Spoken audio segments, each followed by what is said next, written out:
नमस्कार दोस्तों। बहुत दिनों से कोई वीडियो नहीं आ रहा था, तबीयत ठीक नहीं थी, लेकिन अभी फ़िलहाल सब कुछ कंट्रोल में है और रिपोर्ट भी नेगेटिव आ चुकी है, इसलिए नया वीडियो मैं आपके लिए लेकर आया हूँ।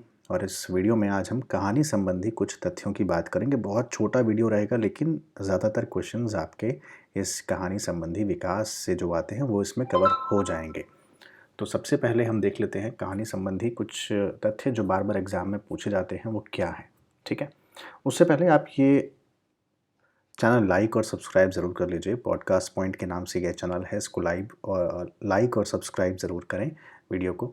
और हमारा टेलीग्राम ग्रुप है यूपीएचईएससी जीएस हिंदी, यूपीएचईएससी जीएस हिंदी के नाम से, उसे आप ज्वाइन कर सकते हैं। वहाँ पर आपको और चीज़ें अब रेगुलर रूप में मिलनी शुरू हो जाएंगी। साथ ही जीएस के लिए भी अब वीडियोस आएंगे और वो फोकस्ड होंगे यूपी पीसीएस का जो एग्ज़ाम है उसको लेकर भी, और वो जीएस कवर करेगा आपके असिस्टेंट प्रोफेसर एग्ज़ाम के 30 क्वेश्चंस को भी।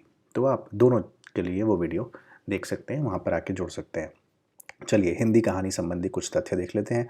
हिंदी कहानी का जो प्रारंभिक रूप है वो कहाँ से माना जाता है? वो माना जाता है गोकुलनाथ के 84 वैष्णवन की वार्ता में। ठीक है, अब आपसे दो क्वेश्चन यहाँ पूछ सकते हैं हिंदी कहानी का प्रारंभिक रूप कहाँ मिलता है, तो आप बता सकते हैं 84 वैष्णवन की वार्ता में। दूसरा ये पूछ सकते हैं कि 84 वैष्णवन की वार्ता किसकी रचना है, तो आपको उत्तर देना है गोकुलनाथ की। देखिए एक ही स्टेटमेंट से दो क्वेश्चंस निकलते हैं। अगला, किशोरीलाल गोस्वामी की कहानी इंदुमती को किसने हिंदी की पहली कहानी माना, तो आचार्य रामचंद्र शुक्ल ने माना। कब छपी थी? 1900 में। ठीक है, सन 1900 में। 1900 में ही सुदर्शन पत्रिका में माधव प्रसाद मिश्र की कहानी मन की चंचलता प्रकाशित हुई थी। अब देखिए यहाँ दो क्वेश्चन है। पहली, मन की चंचलता कहानी किसकी है, तो माधवराव मिश्र की है, माधव प्रसाद मिश्र की है। और मन की चंचलता कहानी किस पत्रिका में प्रकाशित हुई थी, तो सुदर्शन पत्रिका में, है ना। तो इस तरीके से आप देखिए यहाँ से क्वेश्चंस कैसे निकलते हैं। अगला, माधवराव सप्रे की कहानी एक टोकरी भर मिट्टी 1901 में प्रकाशित हुई थी। कहाँ पर हुई थी प्रकाशित? छत्तीसगढ़ मित्र पत्रिका में। बने दो क्वेश्चन। और पहला क्वेश्चन, एक टोकरी भर मिट्टी किसकी रचना है? सप्रे। कब प्रकाशित हुई? 1901। कहाँ छपी? छत्तीसगढ़ मित्र पत्रिका में। ठीक है, अगली, दुलाई वाली कहानी किसकी है? राजेंद्र बाला घोष। उनका दूसरा नाम क्या है? बंग महिला या बंग महिमा, दो नाम मिलते हैं हिंदी साहित्य के इतिहास में। तो यहाँ पर दो क्वेश्चन ये बने, राजेंद्र बाला घोष का असल नाम बंग महिला के नाम से कौन प्रख्यात है, तो राजेंद्र बाला घोष। दुलाई वाला कहानी किसकी है? राजेंद्र बाला घोष की या बंग महिला की। हिंदी की प्रथम महिला कहानीकार किसे माना जाता है, तो राजेंद्र बाला घोष को। यहाँ तीन क्वेश्चन बनते हैं स्टेटमेंट से आपके। अगला स्टेटमेंट, आचार्य रामचंद्र शुक्ल ने अपने इतिहास में 6 कहानियों को हिंदी की पहली कहानियाँ माना है। कौन कौन सी हैं? इंदुमती 1900 में किशोरीलाल गोस्वामी की, गुलबहार किशोरीलाल गोस्वामी 1902, प्लेग की चुड़ैल भगवान दास 1902, 11 वर्ष का समय खुद रामचंद्र शुक्ल का लिखी हुई कहानी 1903, पंडित और पंडिताइन गिरजा दत्त वाजपेयी की कहानी 1903, और दुलाई वाली 1907। तो ये क्रम भी लगाने को आपको आ सकता है कि हिंदी की इन कहानियों का क्रम लगाइए, तो सबसे पहले आप लिखेंगे इंदुमती, गुलबहार, प्लेग की चुड़ैल, 11 वर्ष का समय, पंडित पंडिताइन और दुलाई वाली। इस तरीके से आप देखें तो इन 6 कहानियों को शुक्ल ने माना है। तो क्रम आ सकता है, इनके रचनाकार आ सकते हैं, और सन तो आपको याद होना ही चाहिए कम से कम इन कहानियों का। आगे, राजेंद्र यादव ने इंदुमती पर शेक्सपियर के नाटक टेम्पेस्ट के छायानुवाद की बात कही है। छायानुवाद क्या होता है? देखिए दो अनुवाद होते हैं, एक होता है प्योर अनुवाद, यानी भाई अंग्रेजी का नाटक था, उसका अनुवाद बांग्ला में हुआ, तो वो हो गया अनुवाद। छायानुवाद यानी बांग्ला से फिर हिंदी में अनुवाद हुआ, उसको बोलेंगे छायानुवाद। यानी आपने अनुवाद का अनुवाद किया है, डायरेक्ट अनुवाद नहीं किया, उसको बोलेंगे छायानुवाद। तो राजेंद्र यादव ने इंदुमती पर किसका किया है? शेक्सपियर के नाटक टेम्पेस्ट के छायानुवाद की बात कही। इंदुमती किसकी कहानी थी? मैंने आपको बताया था अभी, किसकी कहानी थी बताइए? ये लिखा, किशोरीलाल गोस्वामी की कहानी है ना। चलिए, और चंद्रधर शर्मा गुलेरिया की कहानी उसने कहा था को हिंदी की प्रथम मौलिक और कलापूर्ण कहानी माना है। तीन क्वेश्चन यहाँ निकल रहे हैं। पहला, हिंदी की प्रथम मौलिक और कलापूर्ण कहानी उसने कहा था को किसने कहा है? राजेंद्र यादव ने कहा है। इंदुमती पर राजेंद्र यादव ने किसके छायानुवाद होने की बात कही है? तो टेम्पेस्ट की। तो राजेंद्र यादव, इंदुमती, टेम्पेस्ट उसने कहा था, गुलेरी प्रथम मौलिक कहानी। इस तरीके से आपको याद रखना है। उसने कहा था प्रथम विश्व युद्ध की पृष्ठभूमि पर लिखी गई प्रेम संवेदना की कहानी है। ये कहानी कब छपी थी? 1915 में। कहाँ छपी थी? सरस्वती पत्रिका में। और फ्लैशबैक यानी पूर्व दीप्ति पद्धति पर लिखी गई हिंदी की पहली कहानी है। बहुत कमाल की कहानी है।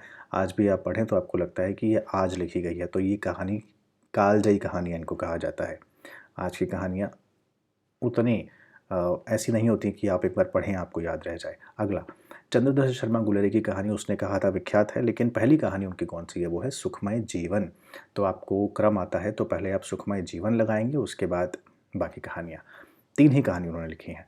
1909 में वृंदावन लाल वर्मा ने राखी बंध भाई कहानी लिखकर ऐतिहासिक कहानी परंपरा की शुरुआत की। तो 2 क्वेश्चन बनते हैं, राखी बंध भाई किसकी रचना है? वृंदावन लाल वर्मा की रचना है। ऐतिहासिक कहानी परंपरा की शुरुआत किसने की? वृंदावन लाल वर्मा ने की। अगला, प्रेमचंद का मूल नाम क्या था? नवाब राय था। पहला कहानी संग्रह सोज़े वतन 1907-8 में ज़माना प्रेस कानपुर से प्रकाशित हुआ। 3 क्वेश्चन बन गए। प्रेमचंद का पहला मूल नाम नवाब राय, प्रेमचंद का पहला कहानी संग्रह सोज़े वतन कहाँ से छपा था? ज़माना प्रेस कानपुर से। इसे अंग्रेज सरकार ने जब्त कर लिया था। लेकिन प्रेमचंद की देवनागरी लिपि में लिखी गई पहली कहानी कौन सी है? वो है सौत। 1915 में सरस्वती पत्रिका में प्रकाशित हुई थी। देखिए, कहानी संग्रह सोज़े वतन था, लेकिन वो देवनागरी में लिखा हुआ नहीं था। देवनागरी में लिपि में लिखी हुई उनकी पहली कहानी है सौत। ठीक है। अगला, प्रेमचंद की लगभग 300 कहानियाँ कहाँ छपी हैं? मानसरोवर नाम से 8 खंडों में प्रकाशित है।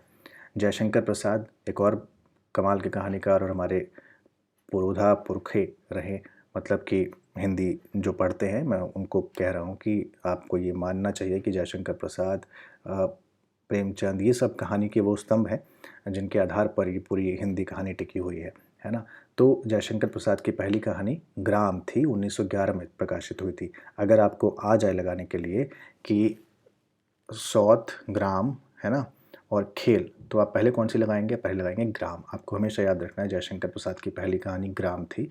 सौत कहानी हिंदी में बाद में आई, उसके बाद आई खेल ज्ञानेंद्र की। ठीक है, तो अभी आप ग्राम पर आइए। 1911 कहाँ छपी? इंदु पत्रिका में। सारी कहानियाँ सरस्वती में प्रकाशित नहीं हुई थी, याद रखिएगा, कुछ इंदु में भी प्रकाशित हुई थी। तो ग्राम कहानी इंदु पत्रिका में। और प्रेमचंद की प्रसाद की लगभग 70 कहानियाँ हैं, 5 संकलन में प्रकाशित है। छाया प्रसाद का पहला कहानी संग्रह है। याद रखना, पहला कहानी संग्रह छाया है, पहली कहानी ग्राम है। तो ग्राम छाया, आप इस तरीके से इसको याद रख सकते हैं अगर भूल जाएं तो। ग्राम छाया, जयशंकर प्रसाद। मैथिली शरण गुप्त ने नकली किला और 99 का फेर नाम से पद्यबद्ध कहानी लिखी, यानी कविताई कहानियाँ लिखी। अब अगला, ज्ञानेंद्र की पहली कहानी कौन सी थी? खेल। 1928 विशाल भारत में प्रकाशित। लक्ष्मी नारायण लाल ने ज्ञानेंद्र को मानव जीवन का दर्शन का सबसे बड़ा कहानीकार माना है। नामवर सिंह ने शिव प्रसाद सिंह की कहानी दादी माँ को पहली नई कहानी माना है। पहली नई कहानी किसे माना है? नामवर सिंह ने शिव प्रसाद सिंह की कहानी दादी माँ को। जबकि कुछ आलोचक उषा प्रियमवदा की कहानी वापसी को हिंदी की पहली कहानी मानते हैं। अगर आपसे नाम देकर पूछा जाए हिंदी की पहली नई कहानी नामवर सिंह के अनुसार कौन सी है, तो शिव प्रसाद सिंह की कहानी दादी माँ। मन्नू भंडारी की कहानी यही सच है पर हिंदी फिल्म रजनीगंधा बनी है, उसको आप चाहें तो देख सकते हैं। बड़ी कमाल की फिल्म है, अमोल पालेकर उसमें है और बहुत अच्छी फिल्म है। उसका गाने बहुत शानदार हैं, है ना। बासु चटर्जी ने उसका निर्देशन किया है, मैं आपको ये भी बता देता हूँ। चलिए, फणीश्वर नाथ रेणु की प्रसिद्ध कहानी तीसरी कसम उर्फ मारे गए गुलफाम, इस नाम से फिल्म बनी है। तो ये एक फैक्ट था। हिंदी कहानी आंदोलन और उनके प्रवर्तक, ये क्वेश्चन कहीं ना कहीं आपको दो क्वेश्चन मिल जाते हैं। तो नई कहानी आंदोलन की शुरुआत किसने की थी? राजेंद्र यादव, मोहन राकेश, कमलेश्वर। तिकड़ी है हिंदी में, राजेंद्र यादव, मोहन राकेश, कमलेश्वर। ठीक है, तो आप इसको याद रखिएगा। नई कहानी आंदोलन की शुरुआत। डॉक्टर गंगा प्रसाद विमल ने साठोत्तरी कहानी को क्या कहा है? समकालीन कहानी कहा, लेकिन बाद में उसे उन्होंने अकहानी नाम दिया। अकहानी किसने नाम दिया? गंगा प्रसाद विमल ने। साठोत्तरी को समकालीन किसने कहा? गंगा प्रसाद विमल ने। गंगा प्रसाद विमल का पिछले साल निधन हुआ था, श्रीलंका में थे और वहाँ पर रोड एक्सीडेंट में उनका निधन हो गया था। नामवर सिंह ने निर्मल वर्मा को अकहानी आंदोलन का प्रवर्तक माना है। अकहानी आंदोलन के प्रवर्तक किसे माना है? निर्मल वर्मा को नामवर सिंह ने। लेकिन हिंदी की पहली नई कहानी किसे कहा? दादी माँ, शिव प्रसाद सिंह की। ठीक है, अकहानी नाम किसने दिया? गंगा प्रसाद विमल ने। प्रवर्तक किसे माना? निर्मल वर्मा को, नामवर सिंह ने। सचेतन कहानी महीप सिंह। अमृत राय को सहज कहानी आंदोलन का प्रवर्तक माना जाता है। सहज कहानी अमृत राय। कमलेश्वर समांतर कहानी आंदोलन के प्रणेता है, ठीक है। और अंतिम, इलाचंद जोशी को हिंदी में मनोवैज्ञानिक कहानी लेखन परंपरा का प्रवर्तक माना जाता है। तो ये कुछ हिंदी कहानी परंपरा और हिंदी कहानी के इतिहास से संबंधित कुछ स्मरणीय तथ्य थे।